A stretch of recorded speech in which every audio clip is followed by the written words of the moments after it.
আসসালামু আলাইকুম বন্ধুরা, আজ আমি আপনাদের মাঝে শেয়ার করব কামিজ কাটিং। তো আজকে যে কামিজটা কাটিং করব সেটার গলা দুই পাশেই একই রকম, সেম গলা। তো দুই পাশে একই রকম যদি আমরা গলা তৈরি করি, সেক্ষেত্রে আমরা পুটের মাপ, পুট বা কাঁধ যে যেটাই বলি না কেন, হ্যাঁ, এই মাপটা কতটুকু নিব, হ্যাঁ, এই সঠিক নিয়মটা অনেকের জানা থাকে না। তো এটা আমি আজকে আপনাদেরকে বুঝাবো, আর পাশাপাশি অন্যান্য মাপগুলো তো বুঝিয়ে দিব। তো ফুল ভিডিওটা দেখে কমেন্ট করবেন, অবশ্যই আমি তাদের নামগুলো পরবর্তীতে তুলে ধরবো পরবর্তী ভিডিওতে। তো কথা না বলে চলে যাওয়া যাক মূল কাজে। আজকের বিষয় হচ্ছে কাঁধের মাপ কতটুক নিব, যদি দুই পাশে একই রকম গলা হয় তালপাট কাটবো কি কাটবো না, সমস্ত কিছু এই ভিডিওতে আমি বুঝিয়ে দিব। তৈরি করব তার কাঁধের মাপ হচ্ছে 14 ইঞ্চি। তো যেহেতু এটার সামনে পিছনে একই রকম গলা, সেক্ষেত্রে আমি কমিয়ে দিব। আর বডির মাপ হচ্ছে 42 ইঞ্চি। তো প্রথমে আমি লম্বার মাপটা নিয়ে নিচ্ছি। লম্বা এদিকে কিন্তু হাফ ইঞ্চি বাদ রেখে মাপটা ধরতে হবে সেলাই করার জন্য। লম্বার মাপটা আসে সেটা নিয়ে নিব। তো সেটা আমি নিয়ে নিলাম। লম্বা হচ্ছে 44 ইঞ্চি। এরপরে নিব হচ্ছে কাঁধের কাঁধ হচ্ছে 14 ইঞ্চি। তো আমি একটু কমিয়ে নিচ্ছি, আমি নিচ্ছি 13 ইঞ্চি। কারণ 13 ইঞ্চি নেওয়ার কারণ হচ্ছে এটা কোনো তালপাট হবে না, অর্থাৎ সামনে পিছনে একই রকম গলা হবে। আর যেহেতু গোল গলা হবে, গলার পাঁচটা নিব আমি 5 ইঞ্চি। 5-এর অর্ধেক হচ্ছে 2.5 ইঞ্চি। আর ডিপ গলা দুই পাশে যেহেতু একরকম, সেক্ষেত্রে নিব আমি 5.5 ইঞ্চি। সেলাই করার সময় আরও 2 সুতা চলে যাবে। আর উপরে কিন্তু সেলাইয়ের জন্য আমি হাফ ইঞ্চি বাদ রেখে দিয়েছি।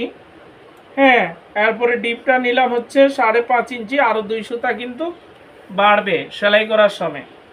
এরপরে এখান থেকে নিব হচ্ছে বগল বা আরমোল যেটা আমরা বলি, সে মাপটা 7 ইঞ্চি নিব। 7 ইঞ্চি নিয়ে নিচ্ছি। নেওয়ার পরে এখান থেকে নেব হচ্ছে বডির মাপ। তো 42-এর 4 ভাগে ভাগ করলে 10.5 ইঞ্চি। 10.5 ইঞ্চিতে দাগ দিয়ে দিচ্ছি। দেওয়ার পরে ঠিক এখান থেকে আমি 7 ইঞ্চি নিচে নামাবো হচ্ছে পেট বা কোমর যে যেটা বলি আমরা, সে মাপটা 7 ইঞ্চি।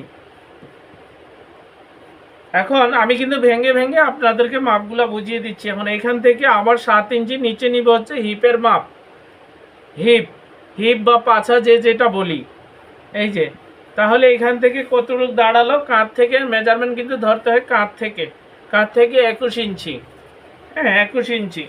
এখন এটা কিন্তু 4টা পার্ট মাপ নেওয়ার নিয়ম হচ্ছে, কাপড়টা 4টা ভাঁজ করে তারপরে 4 ভাগের 1 ভাগ ধরতে হবে। যে মাপটা আসবে বডি, সেটাকে 4 ভাগের 1 ভাগ ধরতে হবে। এরপরে বগল বা আরমোলের শেপটা আমরা কিভাবে দিব, এখান থেকে 16 ইঞ্চিতে একটা দাগ দিয়ে দিচ্ছি, খেয়াল করিয়েন। এরপরে এই কাঁধ থেকে ফিতাটাকে আমি অর্ধেক করে নিচ্ছি। আমি কিন্তু ভেঙে ভেঙে আপনাদেরকে বোঝানোর চেষ্টা করতেছি, যদি না বুঝেন অবশ্যই কমেন্ট করবেন। এই দাগ দিয়ে দিলাম। এখন এই দাগ থেকে এই দাগে এইভাবে মিলিয়ে দিতে হবে। এখানকার ড্রয়িংটা শেপটা যত সুন্দর হবে, তত কিন্তু আপনাদের কাটিংটা সুন্দর হবে। আর যেহেতু কাঁধ আমাদের কিন্তু একটু ঢালু, এই যে কাঁধটা আছে আমাদের, এটা কিন্তু একটু নিচা। হ্যাঁ, তো এখানে একটু ঢালু করে দিতে হবে। ঠিক আছে, দিয়ে দিলাম। এরপরে এই দাগগুলা কিন্তু খুব সুন্দর করে দিতে হবে, যেন সেলাই করার সময় এই দাগ অনুযায়ী কিন্তু সেলাই করব। হ্যাঁ, আরও এখানে ভিতরে কাপড়টা আমি বাড়তি রাখবো। বাড়তি রাখার জন্য আমি আন্দাজ করে 1 থেকে 1.5 ইঞ্চি নিয়ে নিচ্ছি। আপনারা চাইলে মেজারমেন্ট করে নিতে পারেন, আপনাদের যতটুকু লাগবে অতটুকু আপনারা বাড়তি নিতে পারেন। এই বাড়তি নেওয়ার কারণ হচ্ছে, যদি কামিজটা কখনো ওনারা বাড়াতে চায় তো বাড়াতে পারবে। এখন এখানে দাগ দিতে হবে খুব সুন্দর করে, কারণ এই 3টা মেজারমেন্টই কিন্তু মেইন। যারা আমার চ্যানেলটা এখনও সাবস্ক্রাইব করেননি, অবশ্যই সাবস্ক্রাইব করে পাশে থাকবেন। লাইক কমেন্ট শেয়ার করতে ভুলবেন না। ভিডিও দেখবেন, কমেন্ট করবেন। সেই কমেন্ট ধরে অবশ্যই আপনাদের ভিডিও দেখা হবে। আর যারা ভিডিওগুলো দেখবেন, যারা কাপড় কাটিং শিখতে চান, দর্জির কাজ শিখতে চান, অবশ্যই ভিডিওগুলো দেখবেন। ভিডিওগুলো দেখলে জানতে পারবেন। আমি এখন কাপড়টা কিন্তু এদিকে সামনের দিকে একটু টেনে দেখিয়ে দিলাম, টেনে নিলাম। টেনে নেওয়ার কারণ হচ্ছে পিছনের যে মাপটা, নিচের যে মাপটা আছে, সেই নিচের মাপটা যদি আপনারা না দেখতে পারেন ক্যামেরায় আমি ঠিকমতো বুঝতে পারতেছি না দেখা যাচ্ছে কি না। তো যাই হোক, এখন এই যে হিপের যে মেজারমেন্টটা করেছিলাম, এখান থেকে ফিতরটা এইভাবে ধরলাম, ধরে সোজা ডিপ করে দাগটা দিয়ে দিচ্ছি। দেওয়ার পরে এই যে ঘেরের যে মাপটা, ঘের রাখবো আমি 30 ইঞ্চি। হ্যাঁ, 30 ইঞ্চি রাখবো। তো 30-এর এই যে নিচের যে মাপটা আছে, নিচের মাপটা কিন্তু দুইটা ভাগে হবে, যেহেতু এখান থেকে কাটা থাকবে খোলা, তো খোলার নিচের অংশটা কিন্তু দুইটা ভাগে মাপ হয়। আর উপর থেকে যেটা আটকানো থাকবে বডি হিপ কমর, সেটা কিন্তু 4টা ভাগে মাপটা হয়। হ্যাঁ, তো এখানে আরও 1 ইঞ্চি নিব হচ্ছে এদিকে সেলাই করার জন্য, মানে এটা মুড়িয়ে সেলাই করবো, সেই জন্য 1 ইঞ্চি বাড়িয়ে নিলাম। আর এই যে ভিতরে উপরের দিকে যে বডি হিপের এই জায়গাটা কিন্তু 1.5 ইঞ্চি নিয়েছি। হ্যাঁ, কারণ এটাতে এমনিতেই বড় আছে পাশ, তো এই জন্য এখানে আমি 1 ইঞ্চি নিচ্ছি সেলাই করার জন্য। এখন এটা যখন আমি কাটিং করবো, তখন এই কোনাটা কিন্তু ঝুলে যাবে সেলাই করার সময়। সেই ক্ষেত্রে এই কোনাটাকে একটু উপরের দিকে ডিপ করে উঠিয়ে দিব, যেন এটা সেলাই করার সময় না ঝুলে যায়, মানে নিচের দিকে না চলে যায়। নিচের দিকে যদি চলে যায় তখন কিন্তু কোনা বের হয়ে যাবে, তখন খারাপ দেখাবে, কাস্টমার অভিযোগ দিবে। তো এই হচ্ছে আজকে ড্রয়িং। হ্যাঁ, এটা কাটিং করার পরে হাতা কাটিং করব। এরপরে এটার যে পায়জামাটা আছে সেটা হবে প্লাজো, সেটাও কাটিং করে আমি আপনাদেরকে দেখিয়ে দিব। তো এখন কাটিং করতেছি, দেখতে থাকুন। আমি একটু টেনে টেনে কাটিংটা করতেছি যেন আপনারা দেখতে পারেন। কাটিং শুরু করলাম। এই যে তালপাটের যে কাটিং করতেছি, আরমোলের শেপটা, তালপাট হবে না। এখন এই যে বাহিরের দাগ থেকে আমি সিজারটা ধরে কাটিং শুরু করলাম। এখন এই যে একটু টেনে যেন আপনারা দেখতে পারেন, সেই জন্য টেনে নিয়ে কাটিংটা করতেছি।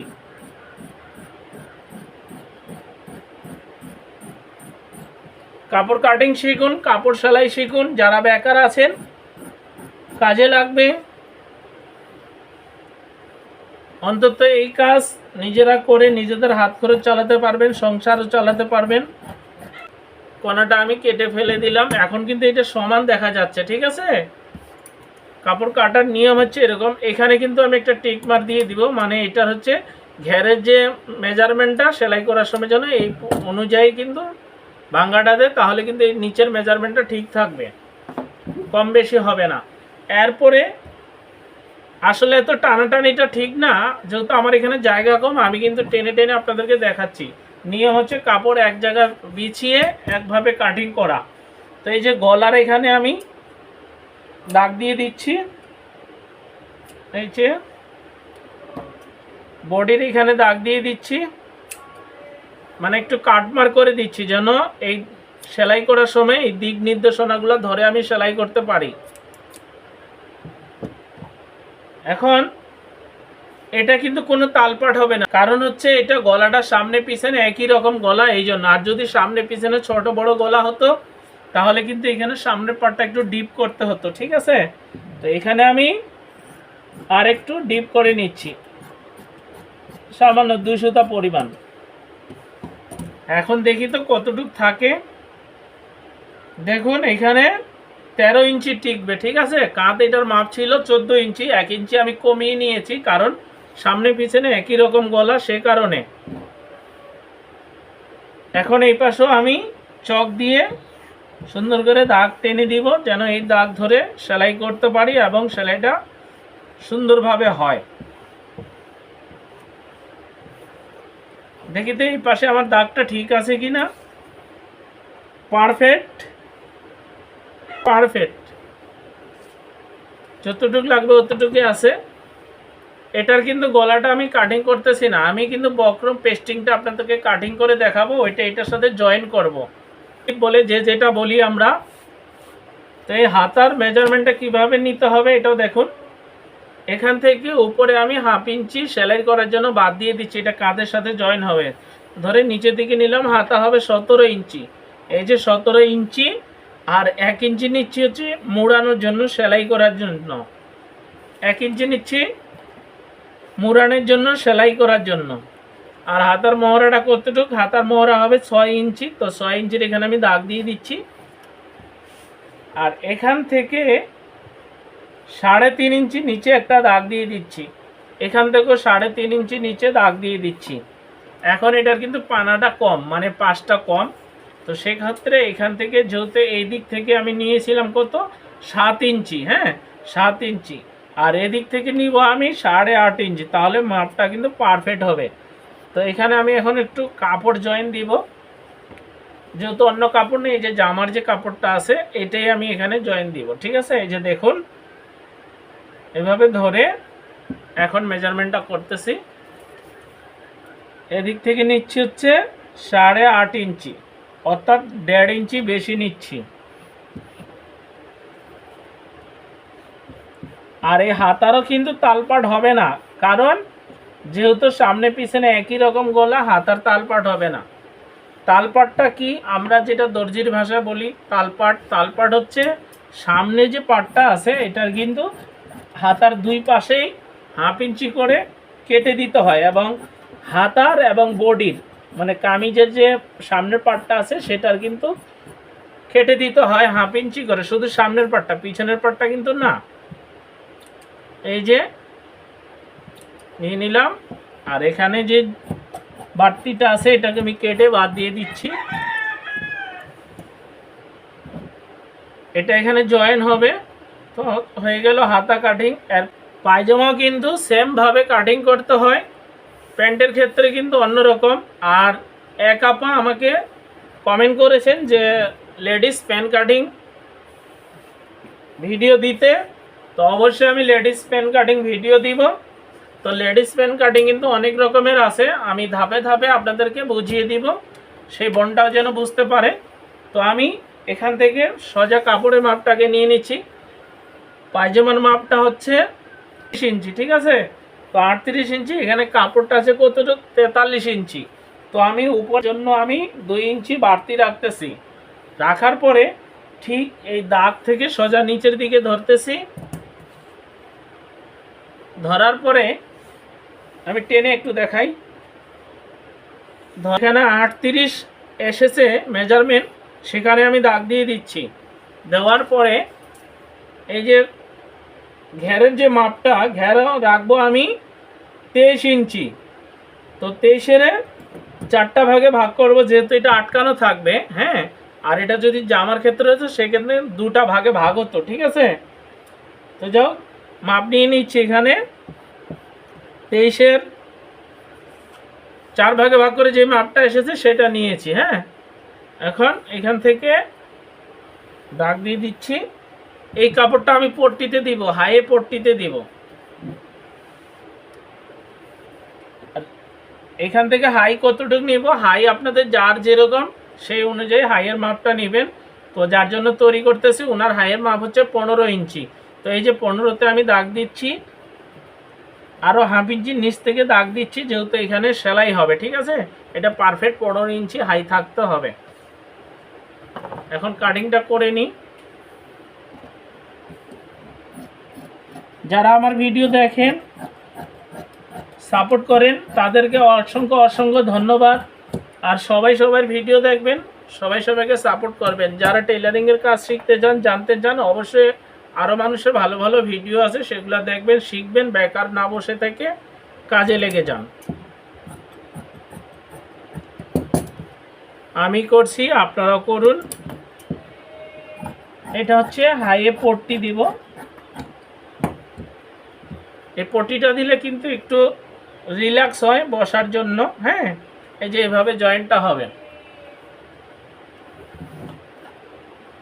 এরপরে আমি আপনাদেরকে দেখাবো হচ্ছে গলার যে পেস্টিংটা, সেই পেস্টিংটা কিভাবে কাটিং করবেন, ওটা কিভাবে মাপ নেবেন, কিভাবে মাপ আমি নিচ্ছি বা আপনারা নিতে পারেন কি না, সেটা আমি এখন বুঝিয়ে দেব।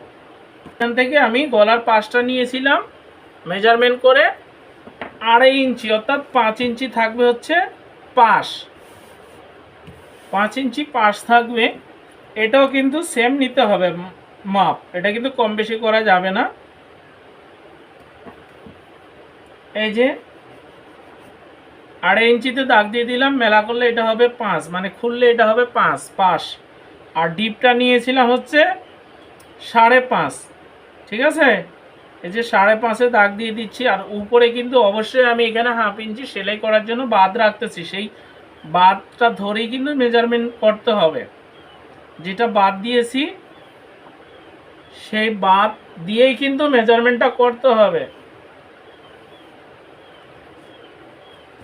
এই যে এখানে আমি একটা বক্সের মতো করে নিয়ে নিলাম, আর উপরে তো 1/2 ইঞ্চি বাদ রেখেছি সেলাই করার জন্য। উপর থেকে আবার মেজারমেন্ট করে দেখতেছি এখানে কত আছে, 5.5 ইঞ্চি আছে। ওটার মেজারমেন্টটা কিন্তু আমি 5.5 নিয়েছি কামিজের। এখন এটাকে খুব সুন্দর করে একটা গোল শেপ করতে হবে। এই যে গোল করে দিচ্ছি।